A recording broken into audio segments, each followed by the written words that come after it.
I think we're live, or we should be soon anyway.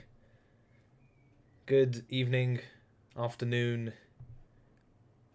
Hope everyone's doing well. Let me know if you can hear me and see my screen as well. That will be a good indication. Thank you, Flary. He says AV good. All set from Intramoto. Nice, nice, nice. Thanks for jumping in. Hope everyone's had a nice weekend. I was up last night managing positions, trading around it. Some good, some not so good. But overall, pretty happy. Do you ever have those days where you kind of trade quite a long session and then you look at your P&L and you're happy, but you're like, man, maybe that just wasn't worth all of those hours. I sometimes get to that point.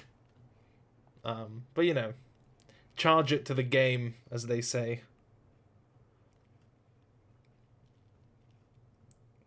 Also, you'll be delighted to hear that the Duck is back. We'll have him on Wednesday for the regular session, so that'll be fun. And you can all show your love and affection when the time is appropriate. Flary Roy, oh look, I made 0.5R for a 16-hour day. Yeah, man, for sure. I know that feeling. Yeah, let's get rolling. First things first, Blockfolio, the sponsors of Technical Roundup. Download the mobile trading app. You can track your portfolio. You can now buy, well, you always could be, but now there's quite a lot of international, multi-jurisdictional support for depositing and withdrawing via several means, as well as fee-less asset swaps. Very secure, pretty good solution. As I said, the Duck and I don't shill you stuff unless we think it's good or use it ourselves. I've used Blockfolio to induce my family members to participate in the crypto echo bubble via FTT, Solana, some BNB, and some RUNE. Those are my family bags for those interested.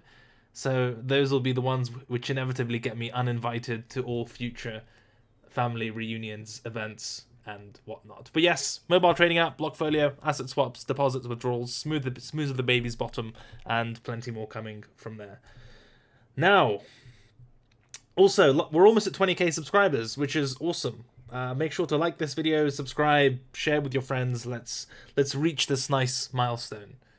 We'd like to get to 20k before Bitcoin does anyway. Okay, so normally there's a whole section dedicated called Discuss, where we talk about like news and stuff that's built up over the past week, especially on the day itself. I thought today it'd just be best to talk about the market, because there's a lot of interesting stuff, which, and sort of this charts speak for themselves to a large extent. So I've got some quick notes here about macro or just contextual factors to discuss when it comes to the market, and then I want to show off some cool software that I've gone back to using as well. I'll actually start with that. So, didn't dox myself? No, we're good. Crypto Watch. If you search Crypto Watch, it's the guys from Kraken, I believe, have set up this desktop client, and it's really good. So you can customize it in many different ways. You can even trade through it if you want. I just use it for a quick overview, kind of at a glance for the market, to have a lot of tabs open. It's pretty lightweight, especially compared to other applications. So that's positive. And you can see if you go to like board management, if I go to main and choose to edit some of this stuff, I can, for example, turn this into like, you can have the order book, you can have a summary, depth chart, tick charts. You can sort of set it up and customize it however you want. Not sponsored, not affiliated, none of that type of stuff, no ref link. It's just I used it for a while, then it was shit and it stopped working properly, and now it's good again after some changes. So if you want, you know, all your charts in one place and get like summaries and all sorts of depth, tick, order book, whatever, just search Crypto Watch and it's pretty decent to have at a glance. So that's that. Now, to return to the... My God, relax, man. To return to the topic at hand, I think there are a few things that I want to discuss with regard to Bitcoin. Now, the first one is we know that Bitcoin has, especially in recent times, had quite a meaningful correlation with the S&P 500, right? A positive one. So what that means is if the S&P goes up, crypto or Bitcoin will typically go up. But more recently and more specifically, we've really been mirroring the downside moves in the S&P as well. So in terms of downside pressure on Bitcoin, I think today is also not just independent technicals or the market itself, but also a large extent this correlation trade being put on where we haven't developed this immunity from nuking or sort of, you know, ignoring the nukes from the S&P. So S&P nukes, we tend to follow suit as well, especially when you get technical factors like breaks of support plus S&P is heavy. That's when things get a bit rough. So that's kind of one factor to bear in mind. I'm not like bearish the S&P, generally speaking, from like a higher time frame or whatever perspective. The S&P kind of just goes up only. So expecting a bounce in this sooner rather than later, but it's worth being aware on these sorts of days there is that external pressure in the market as well. And you can see that to some extent reflected in the price action, where a lot of these higher time frame levels are just getting completely swatted, right? Like you have these big impulsive candle which looks like a reclaim, then we straight nuke as the S&P follows through, right? So that's one pressure that's worth being aware of. Another one is the theme we spoke about last week, which is this apparent macro rotation into ETH. The evidence of that is clearest, of course, in the ETH BTC pair, which has just been going up only, right? It's just really, really strong. There are some arguments to be made that it's now approaching resistance, or its first level of resistance, at the round number 0.07, and this kind of previous support resistancy structure as well. For me, like the higher conviction levels are the top of the range and the bottom of the range. So middle of 0.08s and 0.05s. I do concede there's like some stuff in the middle here, but it's just less persuasive. If you really wanted to, you could, I'm sure, get the midpoint between these two ranges and use and interpret the higher time frame closes as they occur around it. So above the midpoint, probably trade towards the range high. Below the midpoint, probably trade towards the range low, etc., etc. But for the most part, like on a closing basis, the range low got smashed, and we're pretty close to the range high. So despite some resistance here, continuation towards the upper boundary wouldn't be out of order or particularly surprising either. Even if we take the earliest monthly level in the form of this highest close, there is still some way to go, and it's close to that 0.08 boundary. And, you know, really bullish ETH BTC. I mean, look, this chart really, really speaks for itself, right? And if we look at ETH USD, that is also pretty evident. And it may not be obvious because it isn't, but when Bitcoin was looking like pretty shitty and having its breakdown candles, that was really well absorbed, and we discussed this at the time, in ETH, like here. So you can't even, you know, if you were to look at this chart in isolation, just this, there's no evidence or nothing really jumps out in terms of, yeah, there was a really bearish period in the market. It just didn't happen, right? You had a breakout above this prior high.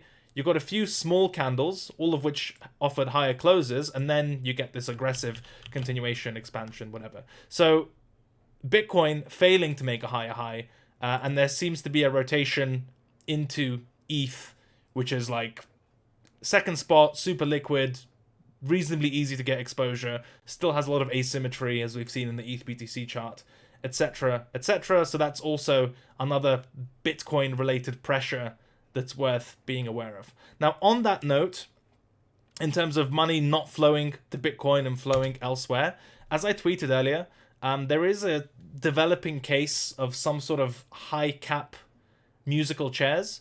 So it seems that in present circumstances, the market is only capable or willing to pump one, maybe two higher market cap coins at a time. So for example, when Dogecoin was pumping, those moves were inversely correlated with Bitcoin and ETH.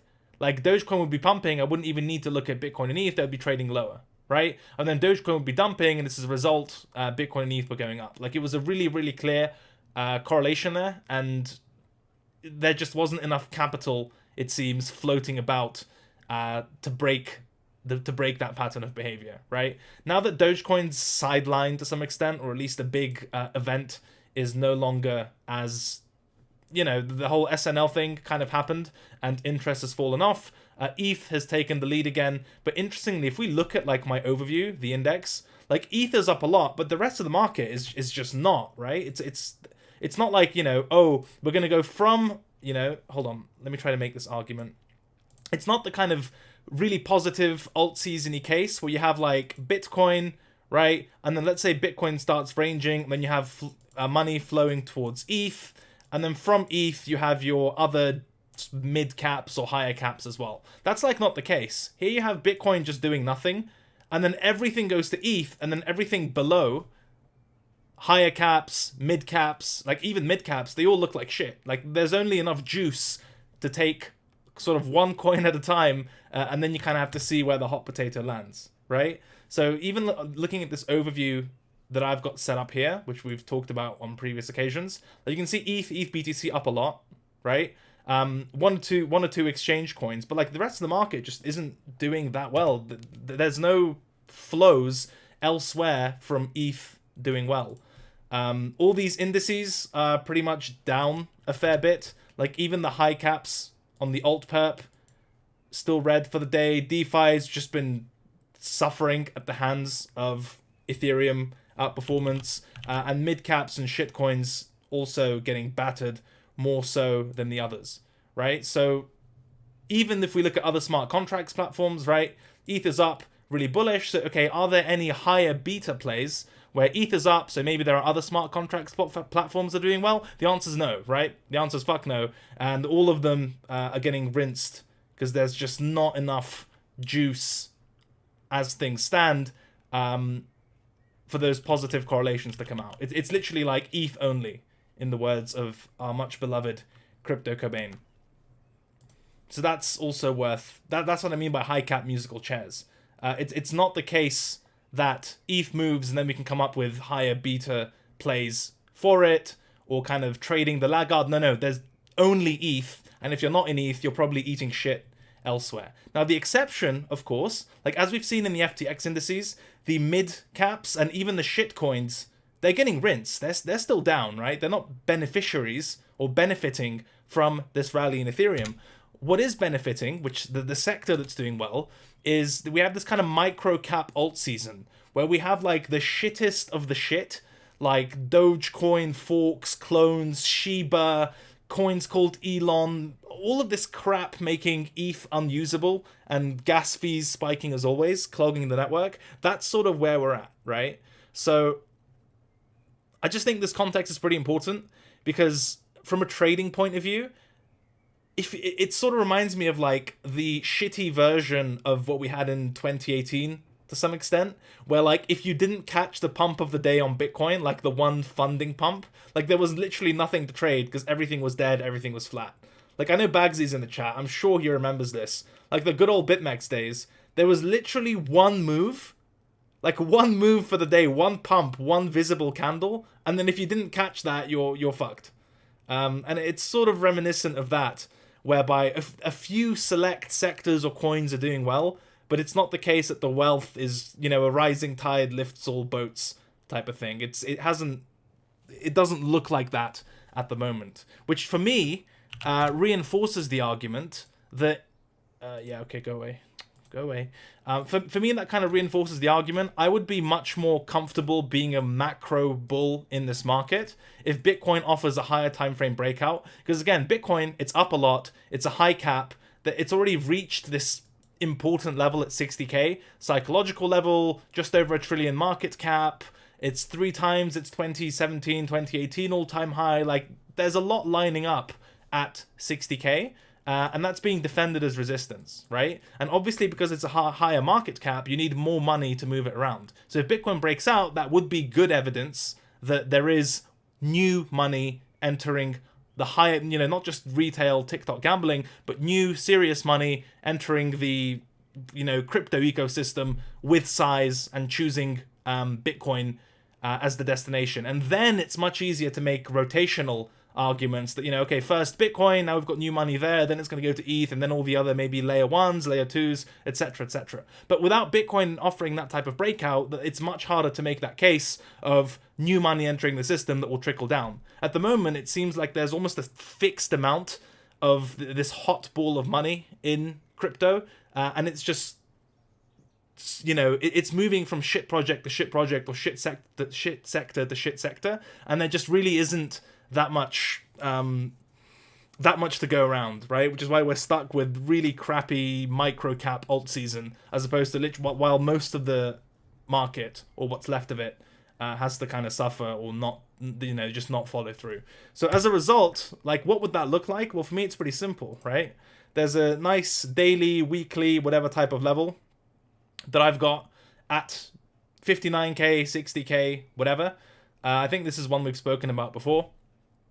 Bunch of resistance, deviates above it, bunch of resistance. As we know, double fakeouts are not common, so if you close above it again, there's a good chance that this does nothing and it just moons.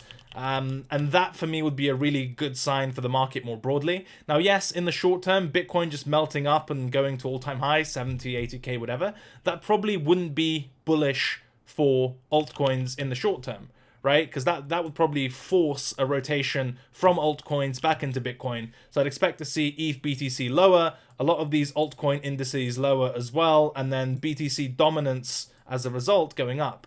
But more broadly speaking, that type of macro breakout would be indicative of positive higher time frame macro conditions, new money entering the market, which we could then assume is going to trickle down to the stuff that we like, right? So it's kind of a short-term discomfort for those of us who like altcoins, with Bitcoin dominance just mooning and new all-time high breakout in Bitcoin, etc., etc. But I think overall, in the months, you know, weeks and months to come, it's much more positive for altcoins than what we have right now, where it doesn't look like there's a ton of new money entering the system. If it is, it's in the micro caps, like super TikTok-y, Elon, whatever stuff. And it just becomes a lot harder to trade and always just riskier from a higher time frame perspective when participants enter the market, just completely ignore Bitcoin and start aping microcap shitcoins. Like, that's not mid-cycle type of stuff. So for me, what would be evidence of that positive transition to new money entering the system, higher probability of like sustained altcoin bullishness, even if it's not apparent in the short term? Well, for me, it'd just be a daily breakout in Bitcoin. I'd expect that to just absolutely moon, and then in the weeks and months to come, we can have some really spicy continuation plays in all of this. But otherwise, it's just not a lot of fun. Does that make any sense at all? Like, the logic?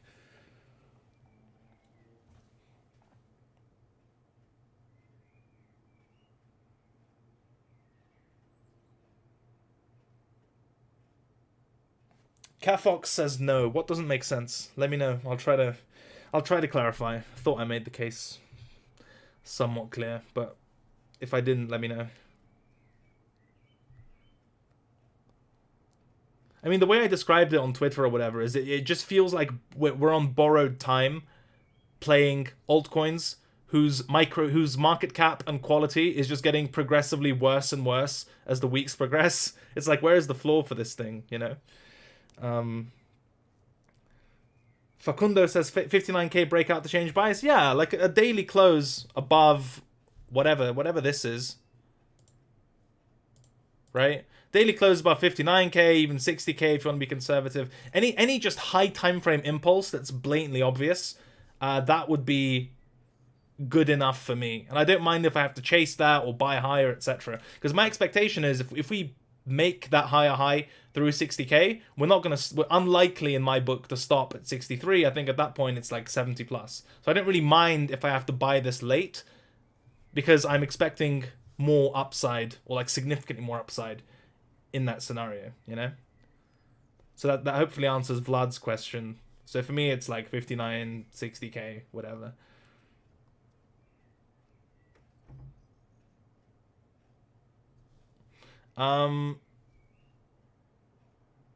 Any questions so far?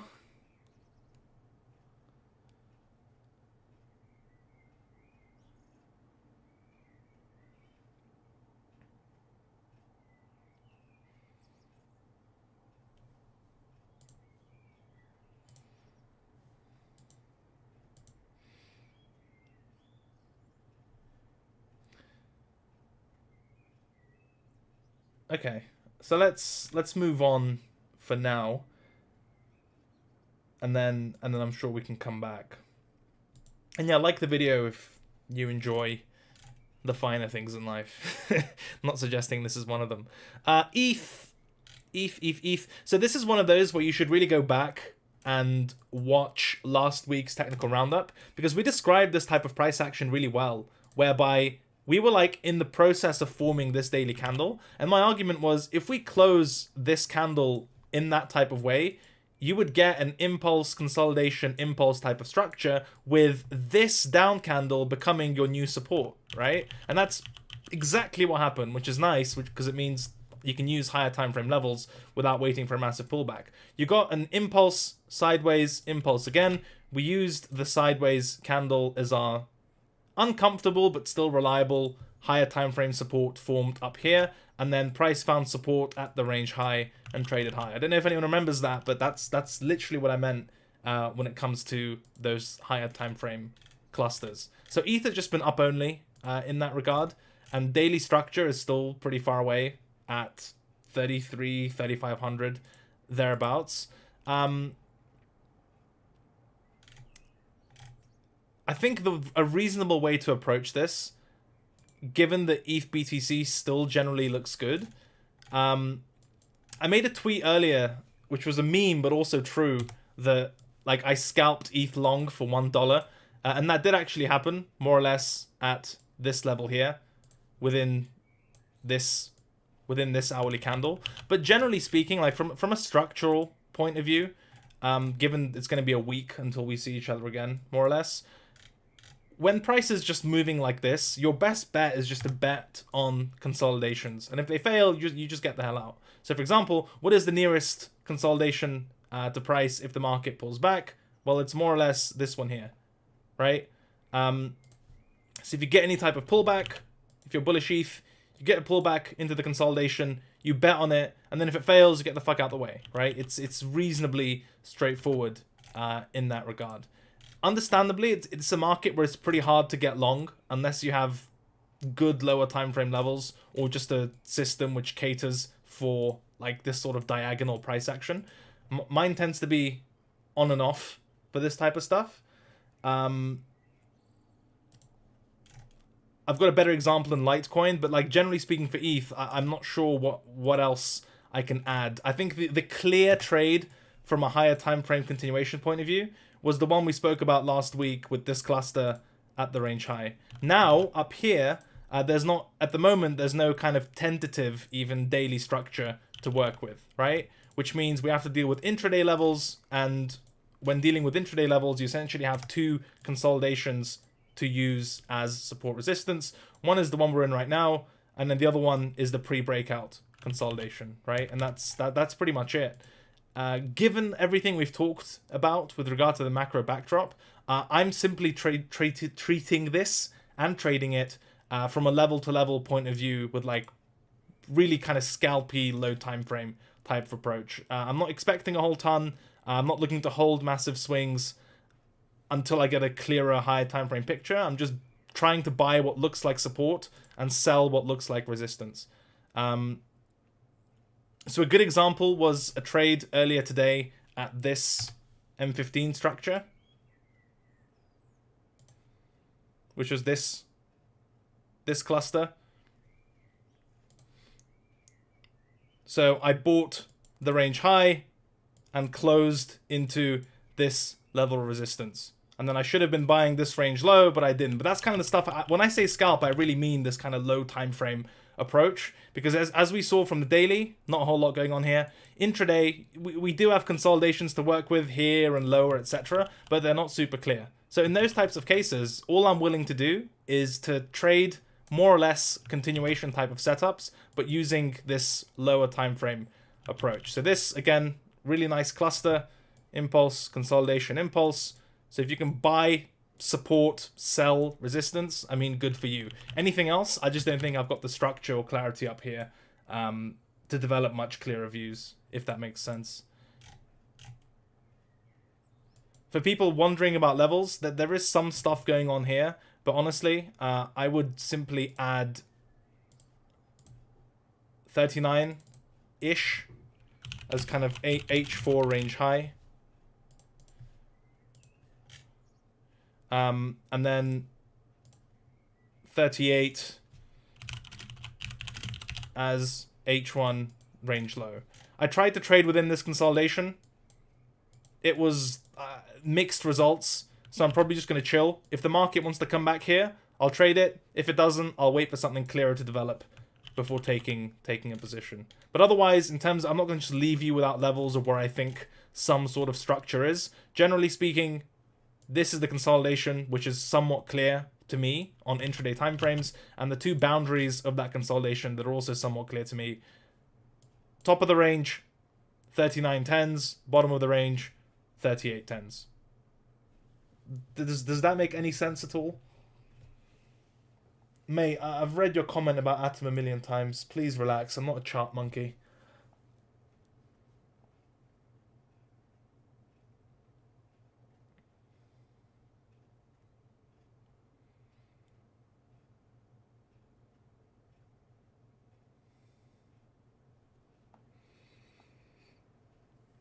Okay, nice. Nice. So...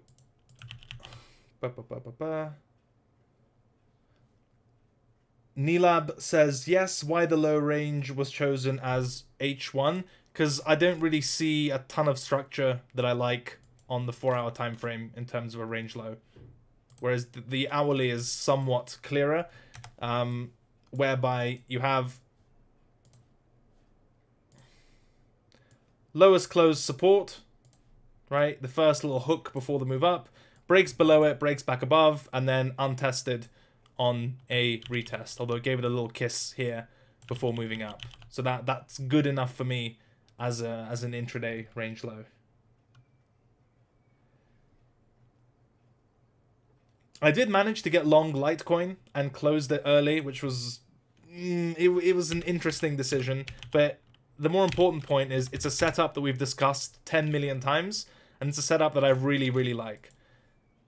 And I'm sure those of you who've watched like 10 seconds of any other video can guess where it was. It was this setup here, right? Resistance, breakout, close above, close below, right? Failed breakout. And then if you get a close back above the fake out level, that's much more likely to be continuation. I'm sure you remember this, because if you don't, I've completely failed my job. But the basic premise is when you have, especially in the bull market, this is like one of my favorite bull market continuation setups, right? When bearish setups fail, that's bullish. So here, you have a bearish setup in that you've got resistance, a move above resistance, which fails to be accepted, and then a move back into the original level itself. So normally, you'd sell this with a stop above the high, right? Now, if the market then reclaims the original level of resistance, right? So it comes into here, you're expecting this to do its job again. If it fails to do so, and you get a hook, a reclaim, whatever, that's one of the best continuation setups in my experience, or certainly in terms of stuff that I like. Because the resistance isn't up here, the resistance is at the original level. The fake out very rarely does anything, right?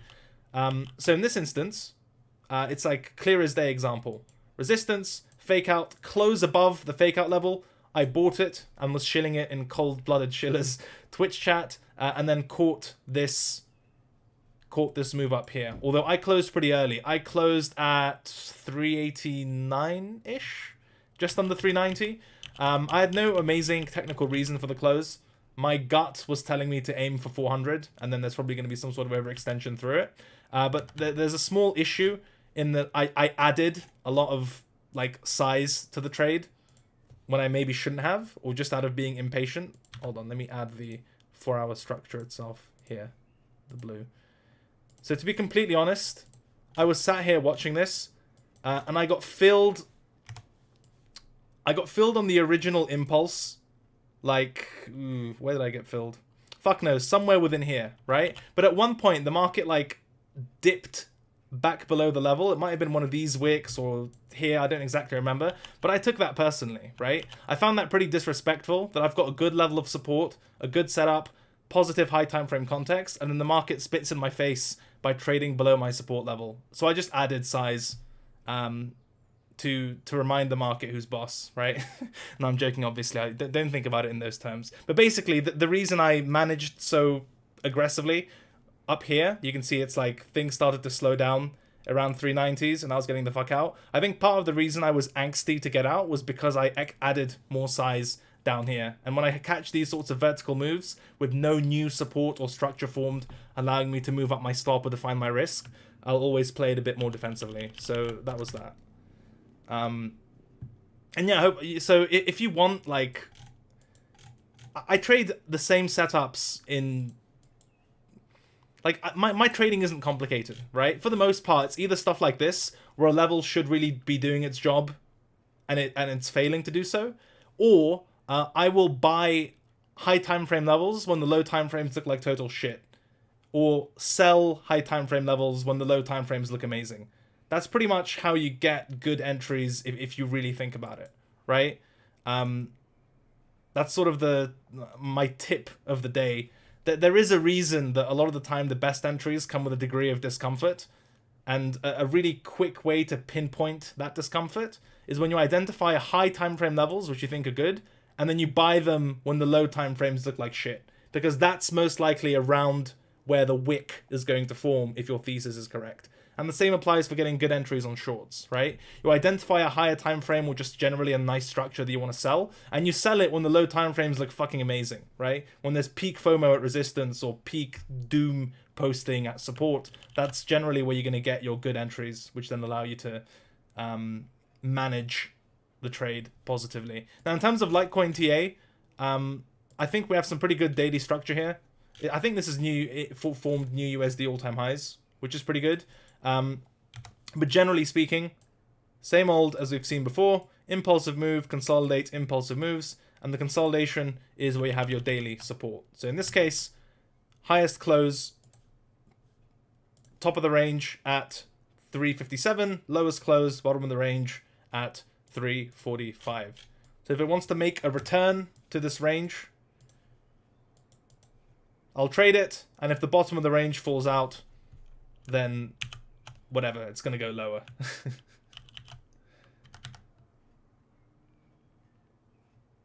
Does that make sense for Litecoin? And also, let me know if the trade logic makes sense as well. Do you ever hold scalps? Also, if you want more like trade share stuff, trade reviews, whatever, let me know. I don't mind, especially if it's something useful that I think you can learn from, or that we can all learn from. Let's see. Do you ever hold scalps into higher time frame trades or wait for a new setup? It depends on the higher time frame context. Typically, I should, but I don't, is the answer to that. So sometimes I'll buy, I'll have a scalp and then realize that the higher time frame context kind of aligns with it and is pointing up, but I'll still close at lower time frame levels, even though I technically shouldn't, right? So I've said before how the skeleton of my trading system works, which is the following. I'll have high time frame structure and then into low time frame first trouble area, right? And that's sort of the scalping type of strategy where I'm trading the first reaction, whatever. And then I'll have high time frame structure into high time frame first trouble area. And this is the sort of swing trading model. Now there is, like, in brackets, a low time frame structure into, well, here, into a high time frame first trouble area. But this only applies when there's a real absence of high time frame structure. Like ETH, Litecoin, all of those are really good examples where the market is just up so much, it's so far away from higher time frame levels that I'm not going to just sit there and wait for like a 30% pullback to do business, right? In those cases, I'll look for the 4-hour, hourly, and then I'm happy taking those. Now, if you're trading in the direction of the trend, or if you have like some sort of directional bias to think the market's going to go further than the first trouble area, then this sort of approach can be very, very profitable, right? Whereby you're buying, say, hourly support, but you're selling it not at hourly resistance, but at daily resistance, right? That kind of stuff can make a lot of sense and it can work. But if you do it in the wrong market conditions, you'll get fucked, right? That's how you make no money whatsoever. So it's one of those context and timing dependent factors where if you nail it, that's how you milk the most out of a trend, where you take like tight trades with nearby invalidation and you hold them as swing trades. That's where you get some really asymmetric setups. The issue is if you've misidentified the type of market you're in or the conditions you're in, you're buying support, it hits resistance, you're not selling it because you're waiting for this, and then it just retraces and takes you out. That sucks. Now for me, in terms of feedback on myself, if I had to critique myself, I've been doing way too much of this, right? Buying really good levels and letting them go early when I should be doing much more of this, which is getting good entries and holding on to them towards more logical areas of structure. So that's a quick insight into my brain or whatever.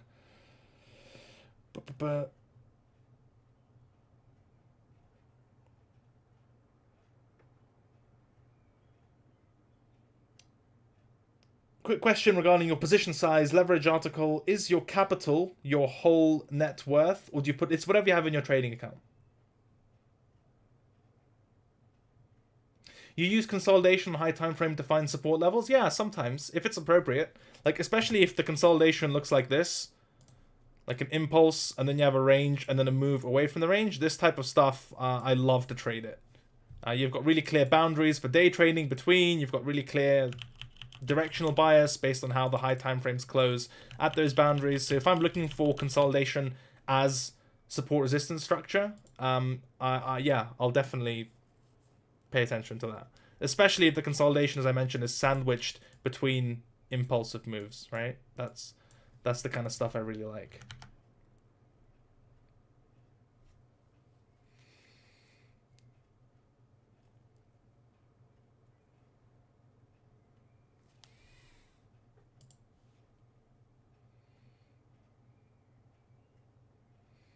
I stay with normal candles, but there are some systems, Adam, which cater well to Heikin-Ashi.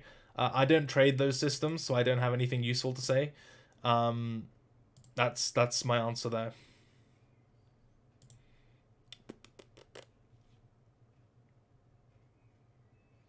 Craig, this has been bugging me for weeks. Why are some of your wicks black and some grey? Are they? I don't think so. I think they're all black, no? Maybe it's the washed out colours in the stream. Because look, the wicks are black. Someone asked about the title of the... Okay, chat, really quickly. Do or die. Do we bounce here? Yes or no? I've just drawn a random line. Bounce? Yes or no? You got to type right now. No thinking, no checking indicators, nothing.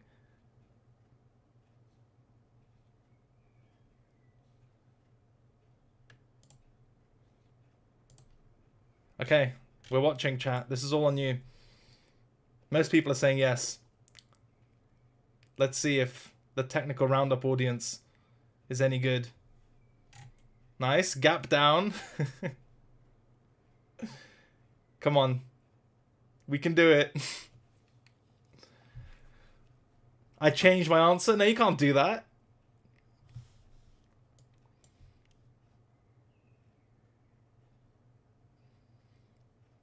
You're all saying no now. Oh. Technical roundup's been liquidated. Guys, be right back. I need to get my Ethereum address for donations. It's over. If Alex Weiss longs, then yes. That's a good answer.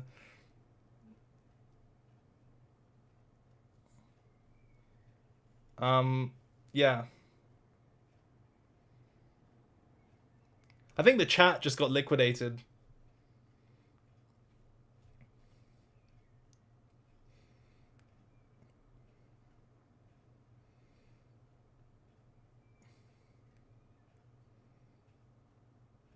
Oh, it's green. That's it. Now we're all going to be rich. Reclaim it. Come on. Please. For the chat. TR liquidation fund, yeah. There we go. See, we're all going to make it. It's fine. Don't worry about it.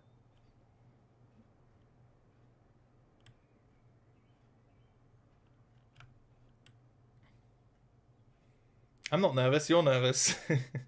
Draw more lines. Yeah, yeah. Anyway, I thought that'd be a bit of a fun exercise. We can come back and check on it in a little bit. What I also wanted to do was to bring up my active index and run through exactly why I have these coins in here and what levels I give a shit about. Do you want to do this? Does that sound interesting? Like the setups I'm waiting for, levels I think are good, why I care about these coins, etc., etc. Pretty Panda says, I asked about the title. We started off the stream by discussing downward pressures on Bitcoin and why it's been weak recently. So go rewind or whatever. Okay, so FTT, the reason I have FTT in my active list is because if I'm yeeting my collateral into crypto, and specifically I want Bitcoin exposure, like if Bitcoin does the type of breakout that we discussed through 5960K, FTT BTC is just kind of an up-only coin, right? So if I think Bitcoin's bullish, generally there's a pretty good chance that FTT outperforms. So if I get a bullish signal on Bitcoin from like a collateral or portfolio allocation point of view, I normally just yeet my collateral into FTT and hold that. So that's why I monitor FTT perp and FTT BTC. It's just so I can ape in my collateral once Bitcoin looks good. BTC makes sense why it's in the watch list. Specifically, I'm waiting for a high time frame trigger through this 59,360K area. That would just clear up a lot of the shitty things we're seeing in the market right now with these really isolated pumps and weakness in Bitcoin generally just isn't good for the crypto market generally. I've always argued that it feels like we're on borrowed time when the market's doing really well, but Bitcoin just looks like a piece of shit. So that's obviously why Bitcoin is there. ETH, similar type of thing, right? It's one of the majors, one of my second most traded pair after Bitcoin. So I'm obviously going to pay attention to that. And as we mentioned in terms of structure, there are some levels within this 4K range here. If that starts to look better, maybe there'll be something within this consolidation for me to trade. If we trade lower, there's a range high level more or less here, and then the range low level at the lowest close, and I'd be willing to trade a return to this consolidation. But obviously ETH is there because it's ETH. Also, just a quick check as to whether we're all millionaires. Did we get bearishly retested? There's no way. Oh. Okay, we'll come back to this. We'll see. We'll see if we're going to make it. Basically, if you weren't aware, the entire chat went all in long at this really key important support level at 40.74. So if it doesn't bounce soon, we all get wrecked. So something we'll bear in mind and revisit once we're done with the watch list. ETH BTC. So as with altcoins generally, if you don't have any resistance in the USD pair, a lot of the time you can find some in the altcoin Bitcoin or altcoin ETH pair. That's kind of why I follow ETH BTC. And also you can get some pretty good alpha in terms of rotations. If you monitor it on lower time frames and see like a mega nuke on this pair or a mega pump, it can kind of set the trend for a session, a day, a week, whatever. Just sometimes some really spicy stuff happens on low time frames, and I try to keep watch of that as well. Generally speaking, in terms of where we are, we're trading within the old weekly range, 83s, 55s, closed above 55s, generally expecting continuation, arguably into some resistance here already. And you can see that aligns with the mid-range between these two boundaries as well. So that's why ETH BTC is there. RUNE, a lot of smart people are shilling me RUNE, so I'm kind of have it on my watch list. The two levels I care about, one is the all-time high breakout resistance support type of structure at 16.6, and then lo and behold, to nobody's surprise, the bull market continuation setup of this post fake out resistance level, right? Just like we discussed for Litecoin, Yeah, resistance, resistance, resistance, break above, break below. If it gets back above this level, the probability of a second fake out is pretty low, and I generally expect a moon above 18.6, 18.7. So if I get a kind of 4-hour hourly close through here, the chances of a double fake out are low, and that would be a good, just like the Litecoin one, a good bull market continuation setup into 20 plus. For now, not exactly screaming for that level, and I haven't made the determination as to whether I'd want to rebuy this for the time being. So that's why RUNE is there. DOT. Now, DOT has to be the biggest piece of shit in terms of a technical breakout I have ever seen. This thing has been so tantalizing, like especially on the daily time frame, specifically because it actually offered that same setup we've discussed a million times, but it hasn't done shit, right? And luckily, every time I've tried to buy it, it started to run away. I pull my orders and then it nukes. Then it gets back above. I put my orders back at the level. It starts to go away. I pull my orders. It nukes. Like I've just been dodging bullets with this thing, which is nice because as you can see, it's not going anywhere. But you know, despite all my complaints, structurally speaking, it's actually the same thing as RUNE and the same thing as Litecoin, except it's not working, right? You've got massive resistance, resistance, resistance, resistance. You get the fake out, a big one, and then you get what looks like a reclaim, right? And it's already spent, if you look at the candle closes, 1 day, 2 days, 3, 4, 5, like that's more than enough time from a high time frame perspective, especially with all these nice looking wicks to actually get going and offer continuation towards the high, but it just hasn't done so. And you can see the deviations that it's offered below this level. Normally you'd want something quick, like a move below, reclaims, and then flies. This has just been hideous. So, yeah, from a high time frame point of view, it's still, like, okay, but I'm not buying it. And there's a good chance I take this off the watch list, given that the clear setup with the fake out doesn't really seem to be coming to fruition. In terms of Link, what I was waiting for Link... What was I waiting for Link? One of my good friends, oh yeah, this is why this is there. One of my good friends, I think, got long this, which is unfortunate, but the setup was good, right, in terms of structure. It's the same thing. You've got resistance, you've got a breakout attempt, and then if it makes its way back above 50, there's a good chance whatever this is, it's going to be the low, and we get continuation there, but not looking. I mean, it's at support here, so I wouldn't be chasing this to sell or whatever, but I think the good setups for Link are the reclaim of 50, or if I had to knife catch nukes under 40, this kind of 39-ish level, although I don't know really where it comes from, which is kind of worrying. Where does it come from? Any ideas? Where the fuck? Why have I even got this on my... Oh, it's weekly. Okay, fine. That makes sense. Yeah, okay, that's fine. So similar type of thing. If it wants to reclaim resistance at 50, fine. If it wants to nuke sub 40 to this weekly level for some sort of bounce, fine. Within this consolidation, unless it reclaims, generally less attractive. That's why it's on the watch list. LTC, we've discussed. ADA... Oh, man. Did I not... Maybe I should have been buying this level. Don't do it now. It's late. But I think the same logic applies. I wish I knew which time frame this was. I think it's the 4-hour. Yeah, it's the same thing, right?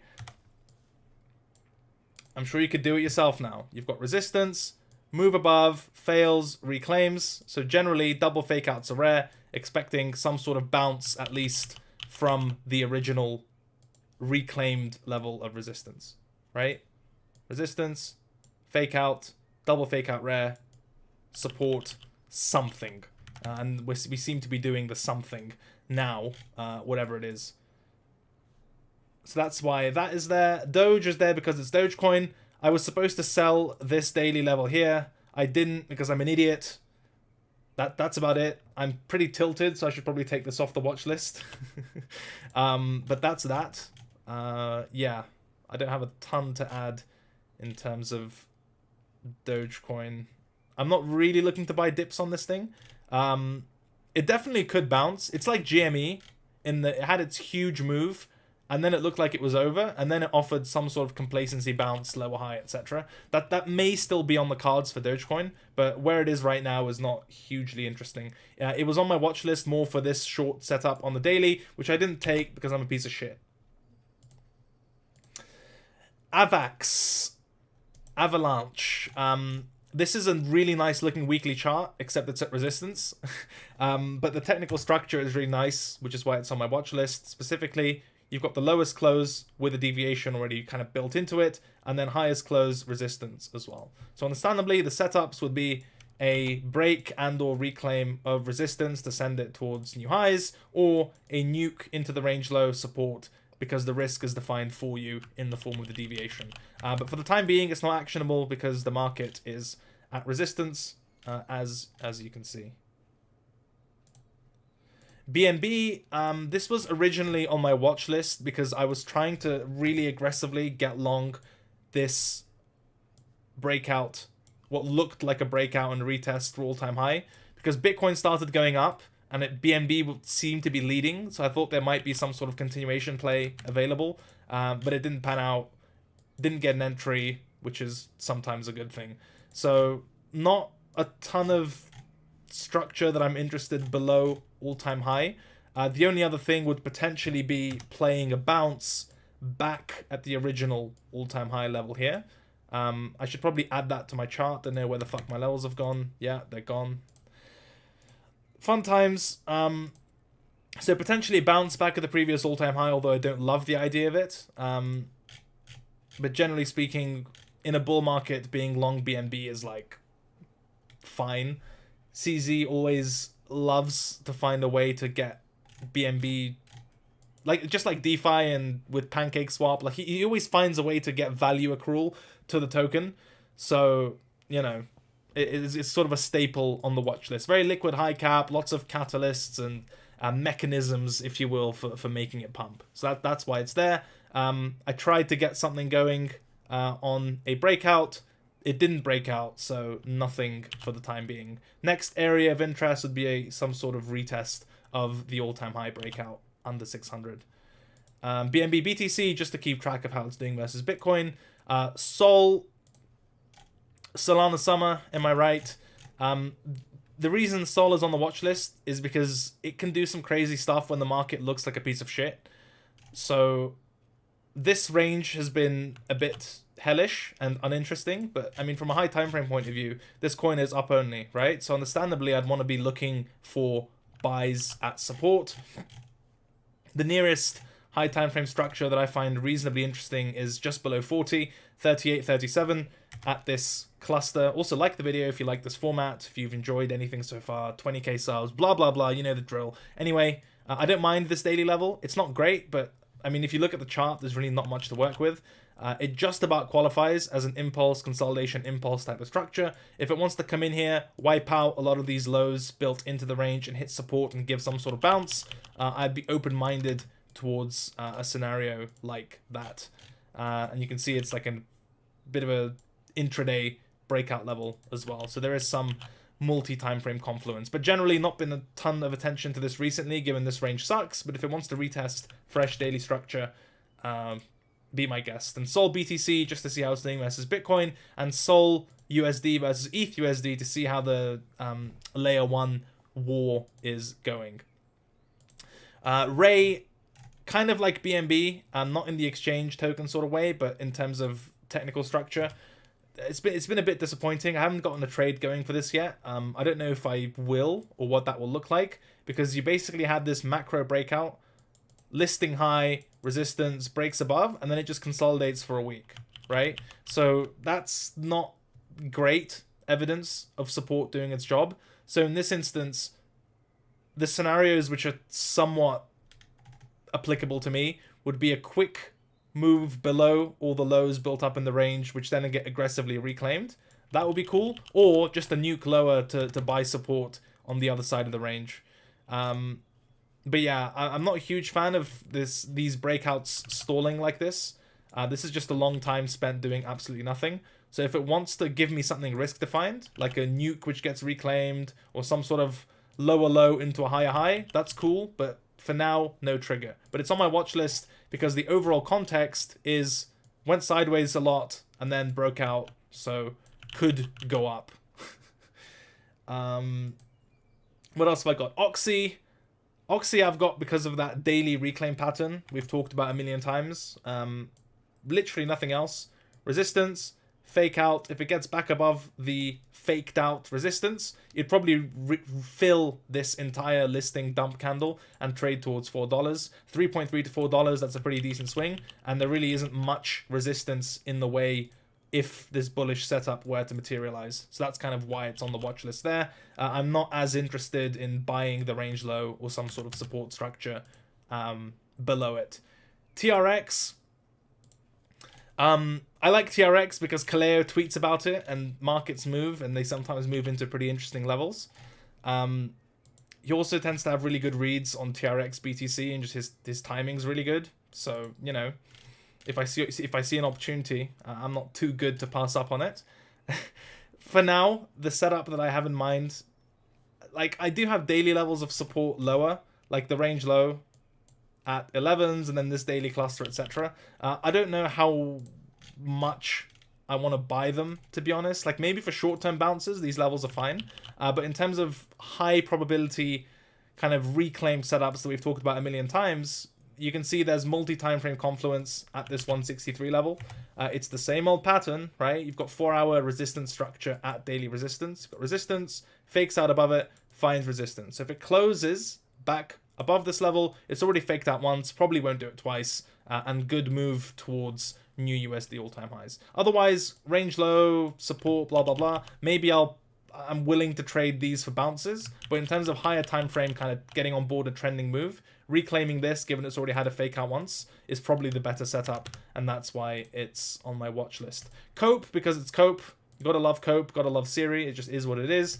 And then I've got the S&P 500 to follow us as we're nuking or not nuking, and to keep track of any traditional market stuff, correlations, etc., etc. And I probably should add coin as well,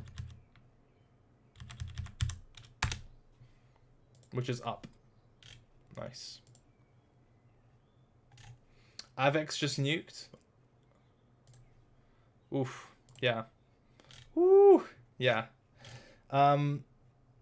So that's kind of my watch list. And in terms of my overview, it's the same thing as before. I've got the majors. I've got Bitcoin, ETH, BTC. I've got FTX's indices, so I can see which altcoin sectors are doing well, which ones are not. Then I've got my smart contracts watch list, ETH at the top, and then all the other big ones, and then traditional finance with some extra context with the euro, kind of seeing what dollar strength is doing, GME, gold, S&P, ARK, MicroStrategy, etc., etc. And that's it. That's my overview. That's my watch list. Those are the reasons that I've got coins in my watch list and what I'm looking for.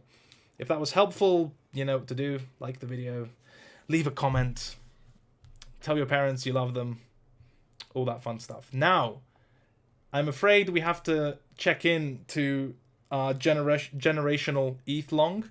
Did we get wrecked? Hold on. There's no way we got wrecked, right, chat? Oh.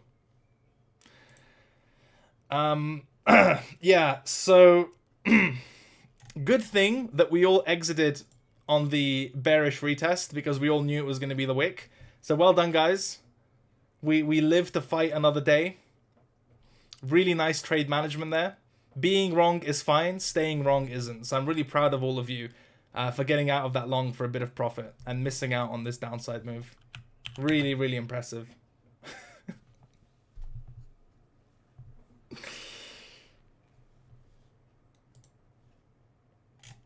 What the fuck? How is it down here already?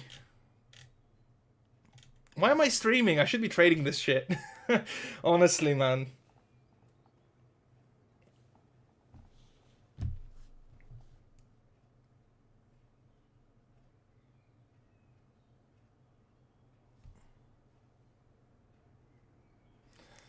Okay, chat, we have a chance.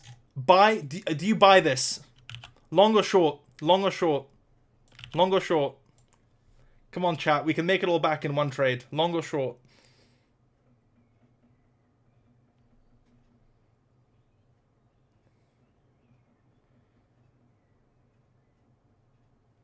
Everyone who said short just got liquidated.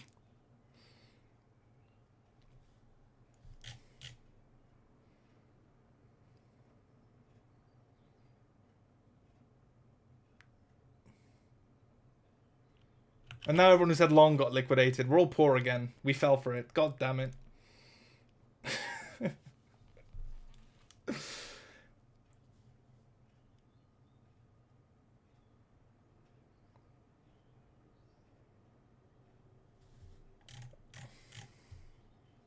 Oh. Oh dear. No, ETH. Don't ask about ETH. We're not allowed to trade ETH. After this, we're banned from trading ETH until the next live stream. We have a chance with Bitcoin. We can make it all back in one trade. Getting chopped on the 1 minute. This is fun.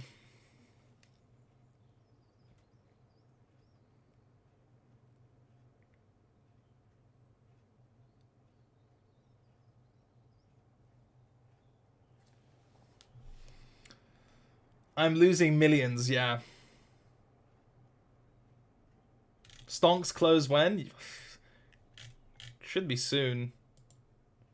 Or can't come soon enough is the answer.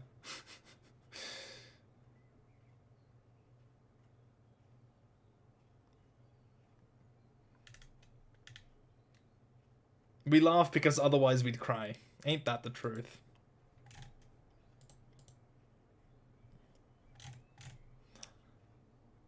I should delete this line. Reminds us of our liquidation.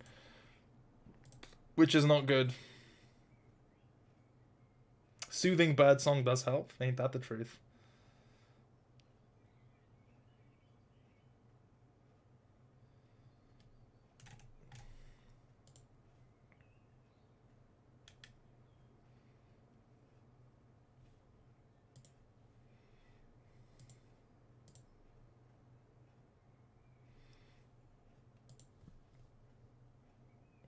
Newton exits with a loss. Isn't this a good long for ETH? Asks Zytro Max. It's getting there. In terms of playing a bounce, at the very least. It's approaching some boundaries within this consolidation, for sure. I don't know what they are exactly. I don't know where my levels keep going. Here. H4 range high. Oh, it's because it's in the active. Oh no, that's where my levels should be. H4 range high, and then H1 range low.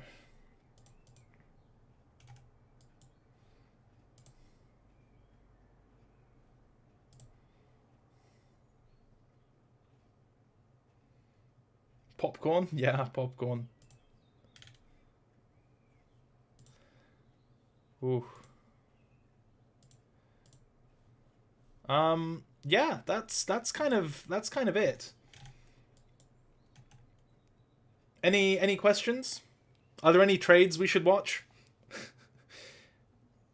Cred, do you trade full time? Yes.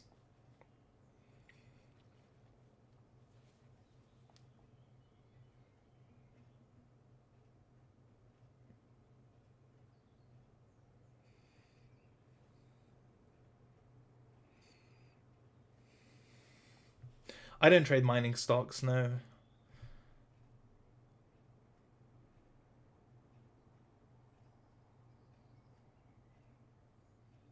Flary says EOS Bitcoin into weekly support. Let's see. Flary, I assume you mean this pre-breakout thingy here? If so, yeah, potentially.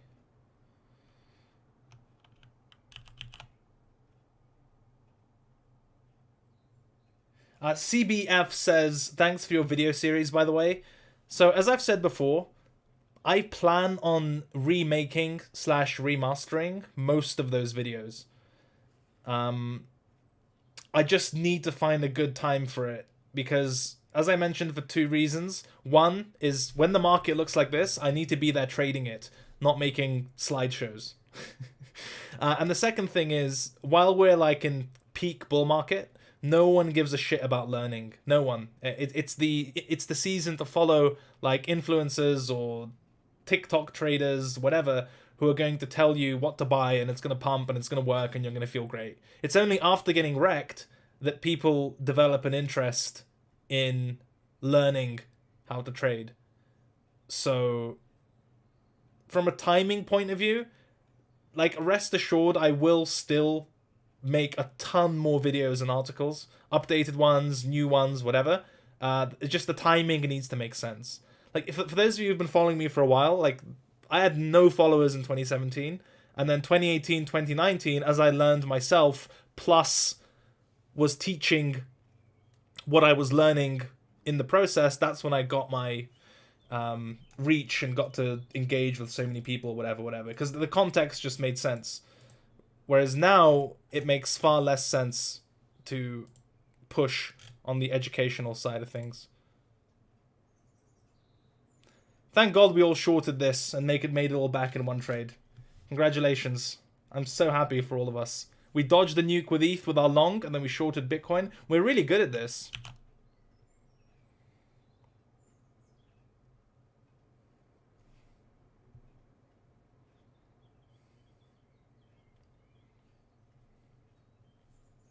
Can you chill? Can you chill? Enough. Thanks. Flowery says, I got out of .usd on stream. Did you?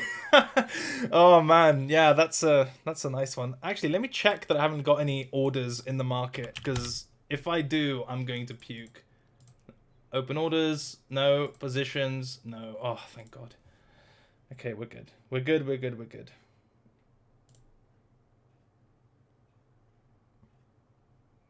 Listen, Michael Saylor, you've been real fucking quiet recently, mate. You and your 2,000 CEOs shilling them Bitcoin. Come on. Show us then. Thank you. Cheeky bastard.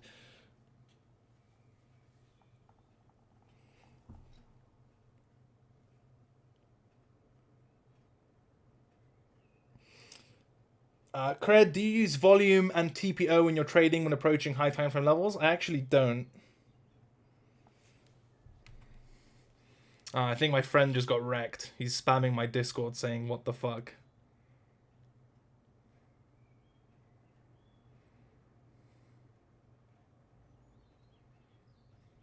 I love you, bro. You'll be fine.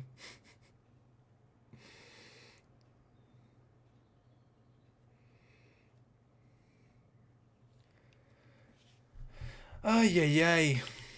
I mean, has this dump changed anything?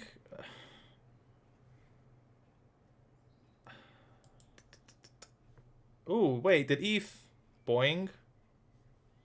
Okay, I see you. Man, I should really be off stream, but here we are. Might as well, anyone down for an extended stream? Just enjoy each other's company, see what's up in the market. I can do another 10, 20 minutes or whatever. Add some time to this. Because at this point, if I go offline, I'm just going to take really shitty entries. So, might as well.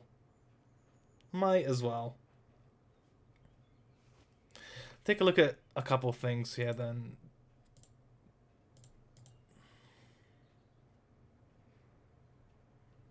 What? I need my funding rates. What the fuck? View base?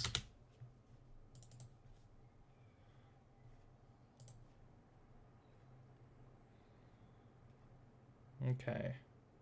Oof. Is predicted funding going up as this is nuking?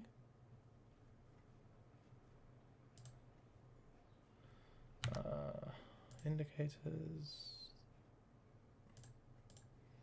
Oof.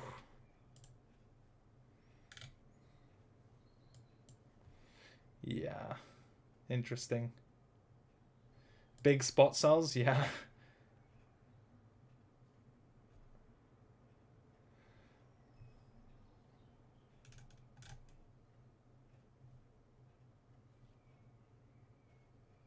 Okay. Technical roundup cred. Can you go through what you would be looking for as an entry in this environment? Depends on what and where.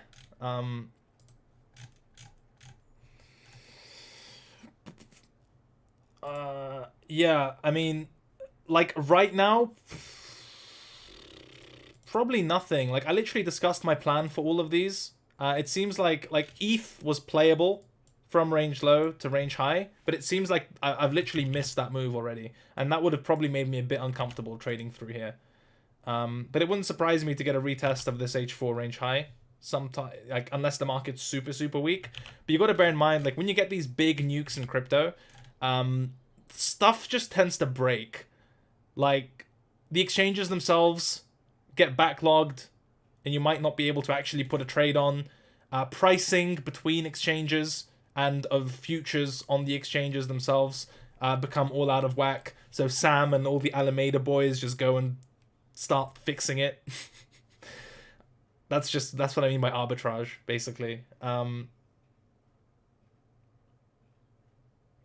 So generally, when you get these types of legs, unless you're positioned for them in advance, or you're trading at the extreme of the move, the kind of midpoint is generally a pretty rough area to do business for the most part.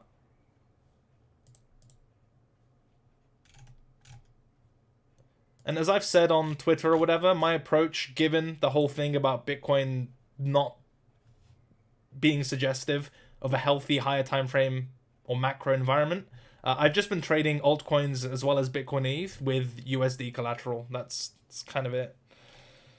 And then my plan, as I've said, if Bitcoin breaks this, I will just yeet my collateral into FTT ETH and continue doing what I'm doing.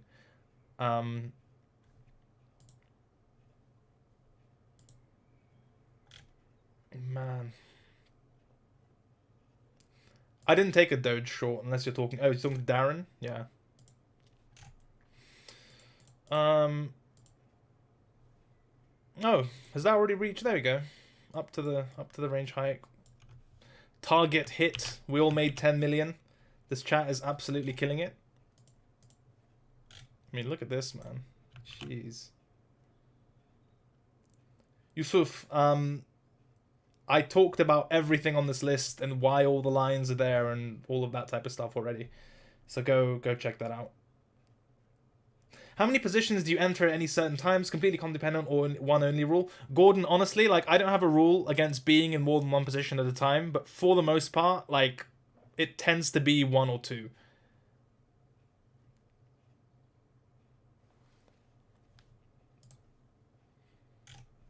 Oh, we also all shorted resistance just now for this wick and made another $1 million.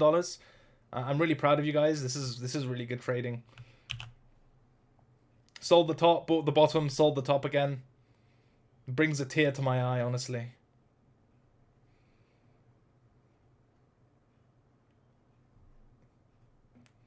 GG guys, we rich, we're gods.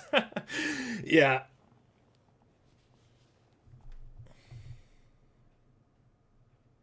I mean, this is going to be a hilarious stream to watch back. Like, we start the video by talking about how Bitcoin is like a piece of shit, and then by the end of the stream, it's down like whatever this is.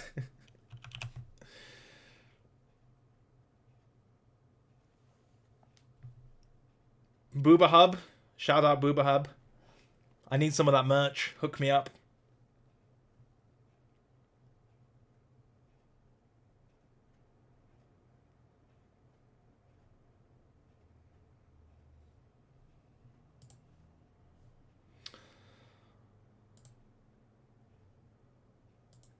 Has the S&P not caught a single bid so far? I mean, come on, man.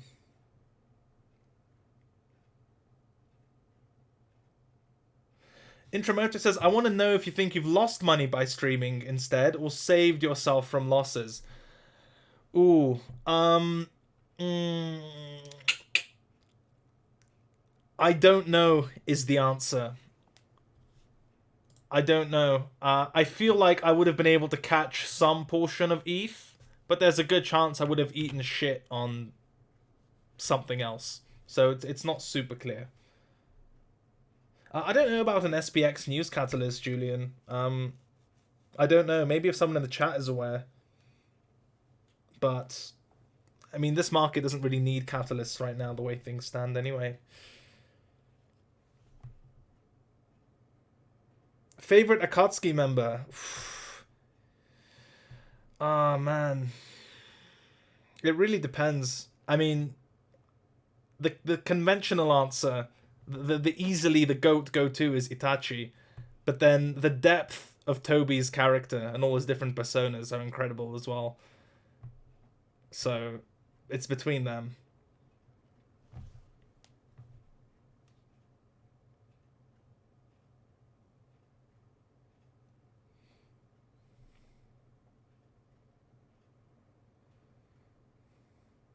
Hey Cred, how do you report tax on long shorts? I'm only familiar with doing so on spot. So my answer to all of this will be just get an accountant. The way I do it is pretty simple. I just download everything and send it to him and pray it works. And that tends to do a good job. Did I look at Cardano? Yes, we did. Here we go.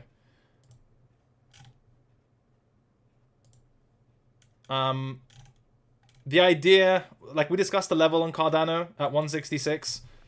Market pretty clearly overextended through it.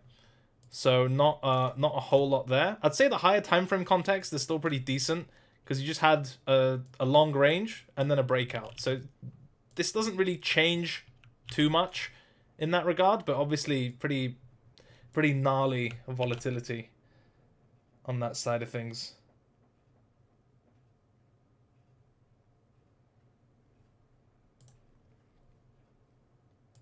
Yeah, it's pretty big daily range. This was just the most vile piece of shit price action I've ever seen. Like impulsive move through all these levels and then just bled out. That was pretty hideous. Thoughts on Matic? Good question. I know what the chart looks like in my head, but I can't. Yeah, I mean Matic's at support. I think we discussed like this level here in the previous live stream. So I think generally, if it wants to hold some semblance of this range, like 80, 83-ish, that's fine. But this is like when you get the example at resistance, you got a break, then it reclaims and goes up. You've kind of got the same when it comes to support, right? I think you can just box out this structure as a cluster.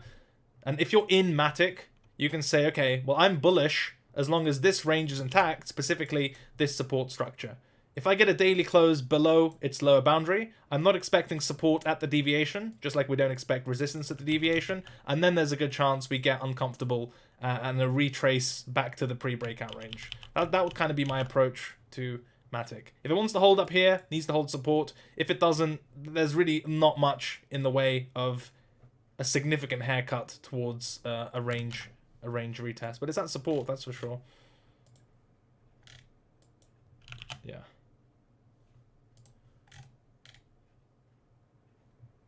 But again, like a lot of these bounces have played out to a large extent. Craig Christmas hat was the top signal. Mate, I've had that Christmas hat for like 2 years. Is it sustainable to make a living off trading when not in an up-only bull market without having to do YouTube affiliate links, etc.? Starting with a high 5-figure, low 6-figure portfolio. It would be very difficult. I mean, it depends obviously where you live, your standard of living, whether you've got like money in the bank for living expenses, all that type of stuff. If you're trading like a high 5-figure, low 6-figure account, you've got nothing else, and then you're like trading it for rent money, then yeah, that's probably not going to work. Especially if you're not in like a crazy bull market, that'll be really tricky. And for the most part, like you don't need to full-time trade to make the most of markets, right?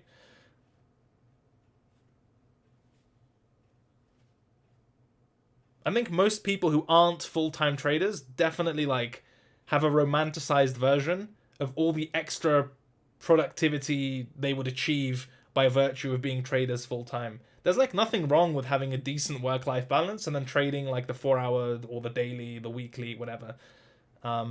I just say the need to be full-time for most people's trading strategy is pretty overstated, in my opinion, at least.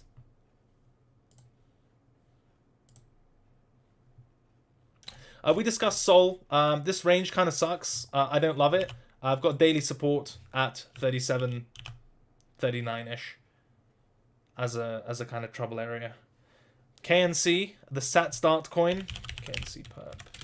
What'd that do? That barely even moved. What on earth? That is... I lied. Yeah, you were right. Breakout into nuke. Yeah, I don't like this chart, to be honest with you. Yeah. I mean, it's just pretty close to resistance, right? And where the range lowers isn't entirely clear. My eye kind of goes towards this level, and that's far away. So it's close to resistance, and it's far from support. So, not something I'd dive into, at least from a higher time frame perspective.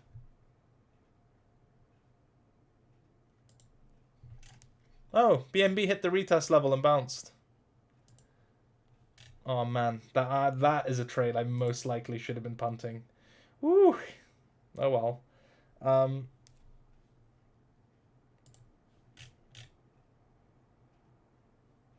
Feels bad, man. It's fine. I'll get over it. There's going to be a lot of cleanup work to do on a lot of these charts once the dust settles. I didn't gift cope to my family, no chance.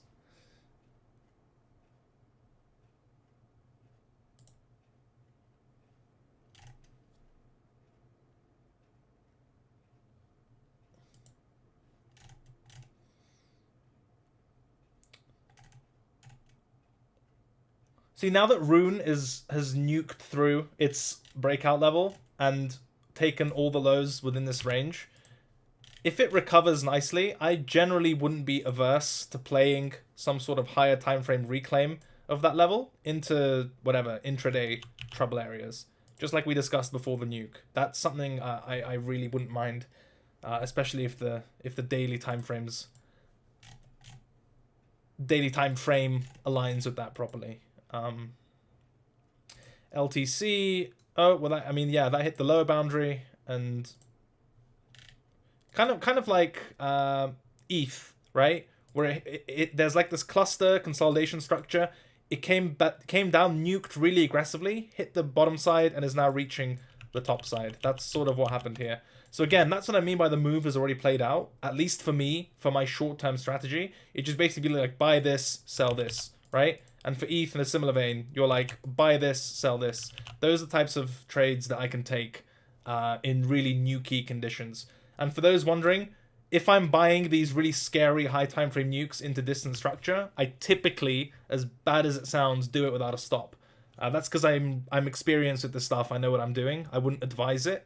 But I'm aware that there's always going to be an extra push from the leverage in the market. And especially if it's a market-wide nuke, the moves to the downside will get pretty exacerbated. So I'm willing to stomach like a deeper wick if the context is appropriate, which is why I don't put like a really tight stop for those types of knife catchers.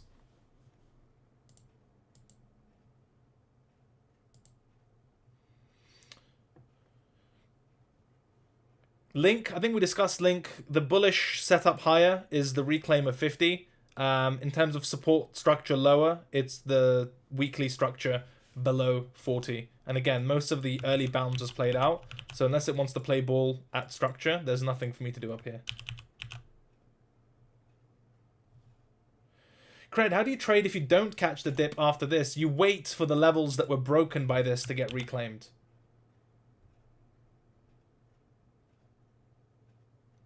Cred, random question. How do you pair random tickers like Uni versus Link? So you do, for example, Uni perp, right? Which is FTX's perpetual future on Uni. And then you go / and then the other pair, Link perp. Now, sometimes the exchange will have the link itself, right? But I just tend to find it tends to work better. What I do is just manually input the two pairs that I want to compare, like so. And then unless you've got the super fancy trading view, it'll just give you the daily time frame, but it gets the job done. Actually, that's a good point, Michael. Vanishing Bitcoin bid and then the market disappears. My bad. I apologize for nothing.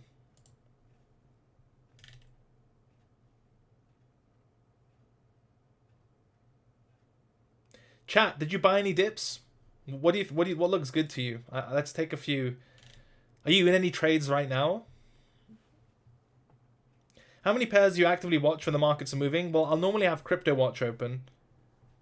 But when I do my morning scans and stuff, I'll have an awareness of what's close to levels that I want to buy or sell, and that's kind of what impacts how many pairs I'm watching. A lot of people are saying Matic, 1 inch, LTC, lots of Matic actually. We talked about Matic, right? I think it's at support. Yeah, there we go. Right? It's this level from the last live stream, this consolidation. That's your support, and this is your first trouble area. So we can actually add that, and maybe it does something, maybe it doesn't. We'll add this as FTA. Okay, let's see if it makes it up here. What else? LTC, yeah, that's one we discussed as well. From range low to range high, that's pretty good. Yeah, chat is buying pretty decent dips as far as structure goes. Good on you. BNB at 600-ish. Yeah, nice. That's that. Yeah, that's that retest level. Very nice. Good shit. Some pretty competent dip buys from the legends. RUNE looking pretty okay now. It's almost, yeah, I mean, I wouldn't expect it to reclaim this immediately, but as I said, from a higher time frame point of view, if this turns into like a close below, close above type of deal, there's probably a good setup for continuation there. ETH amazingly strong. Yeah, well, certainly the easiest move I think is done on this thing. We can also potentially add, although with less conviction, FTA at the highest close. See if it can make its way up there. Not that it's far. And the Matic, maybe I should. No, I don't want to add it to the watch list, but we'll quickly catch up. Yeah. Yeah, ETH daily still green, 100%.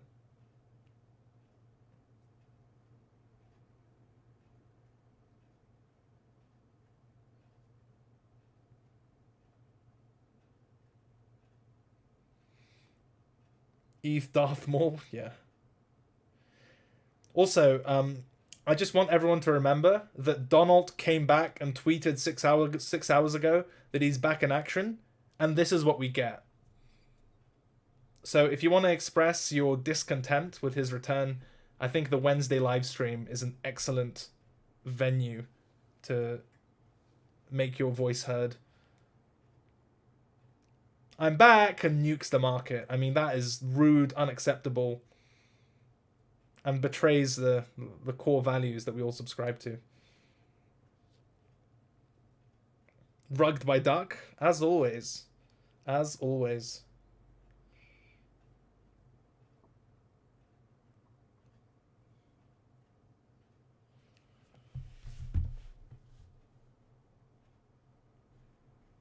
Okay, cool. That's pretty much it. I don't think I've got anything useful to add to what we've, well, generally, but also to what we've already discussed. Obviously, the live stream is replayable, so you can go watch the market before it vanished, which is fun. But specifically the macro stuff with like a Bitcoin breakout and the state of altcoins, etc. Obviously still relevant as ever. Also hope you had fun with the couple of games we played with long or short. I'm glad we all made tens of millions on those scalps, so good for you. You know, pat yourself on the back for those. Some excellent trades. A thank you to the show sponsor, Blockfolio. Asset swaps, easy deposits and withdrawals, portfolio tracking, and maybe you can even hide your portfolio on days like these if you don't want to see it, which is a pretty good thing. Make sure to visit them and shill some cryptos to your family, at least the ones which are going to go up. Don't ask me which those are. that's all I've got. Like the video, subscribe to the channel. Almost at 20k. It's been fun. Go to trletter.com to receive tomorrow's newsletter. More bearish FUD from the duck, I'm sure. The program with all the charts and stuff is called Crypto Watch. And I'm going to go get chopped up. Thanks for hanging out. Hope you had fun, learned something. Share the video, and I'll speak to you all on Tuesday and then on Friday. Peace.